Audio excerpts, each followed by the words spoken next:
Alarma karon ng LTFRB 11 human ka matikdan nga nagkagamay ang mga PUJ ug taxi nga nagabiyahe sa Davao City.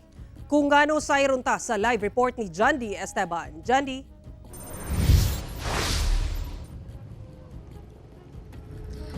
Yes, Sarah, sumala sa LTFRB 11 nga naa sa 30% ang giubos sa mga bibiyahe nga mga PUJ ug taxi units sa Davao City.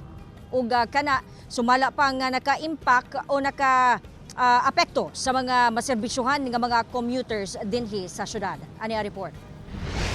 Kada adlaw, naga-commute ang second-year college student nga si Jay. Sa kadugay daw siya makasakay, labi na kung peak hours, ug mag-uwan dinhi sa MacArthur Highway sa Matina pauli sa ilahas sa Matina Pangi sa kadaghan sa pasahero.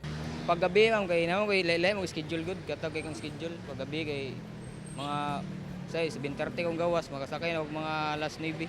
Dugay na. Dugay niya daghan mo kay aksidente pud. Sa pagtuon nga gihimo sa Land Transportation Franchising and Regulatory Board Region 11, nasayran nga miubos ang ihap sa mga public utility jeepney ug PhilCabs nga naga-operate sa Davao City. Sa sobra 6,000 authorized units, anaa sa 1,401 ang mga unconfirmed units. Sumala sa LTFRB, mao daw ni ang wala na nag-operate o wala na nagpa-renew sa ilahang prangkisa o wala na nagpa-renew sa Land Transportation Office. Sa atong initial nga assessment, daghan gihapon ang mga pasahero nga naapektuhan, mao na nag-conduct another in-depth study, and we have found out nga 30% of our public utility jeepneys and PhilCabs no longer operate. Daghan matud pa ang rason nganong daghan ang miundang sa pagpamasahero. Probably dili na nila ma-maintain ang ilang mga units. Some of their units are already expired when you talk about the roadworthiness, no? Dili na gyud pwede mapadagan, and several other reasons, no? Mao na nga dako-dako gyud ang problema. Hinuon padayon matud pa ang pagigalayon sa LTFRB sa Davao City Transport and Traffic Management Office aron manawag sa mga bus operators aron mo request og mga bus nga mobiyahe aron mapasakay ang mga pasahero. Sila tong hatagan og special permit sa LTFRB.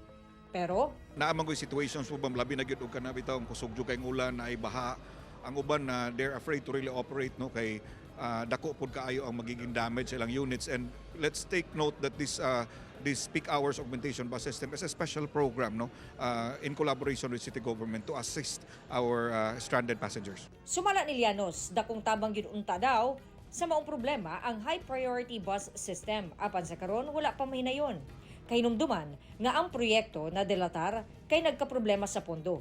Pero sa pagpangutana sa GMA Regional TV1 Mindanao kang Department of Transportation Secretary Jimmy Bautista, atol sa iyang pagbisita sa Davao City alang sa Mindanao Infrastructure Summit, kalabot sa status sa proyekto, ang tubag.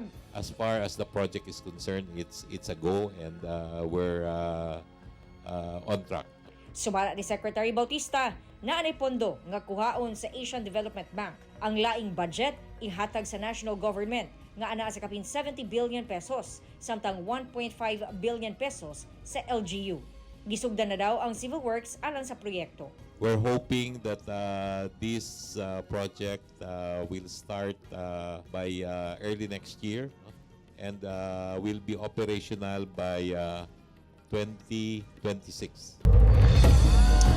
Sara, kining proyekto ni adto pa ning 2018 ug hangtod karon wala pa gyud mahinayon gumikan nagka problema sa pondo ug galing mahinayon gyud tong pasalig ni Secretary Bautista, ginalauman nga daghang mga pasahero ang mapasakay ug dunay 29 bus routes ug magbuntar og 1,000 bus stops dinhi sa Davao City. Sara. Daghang salamat, Jandy Esteban.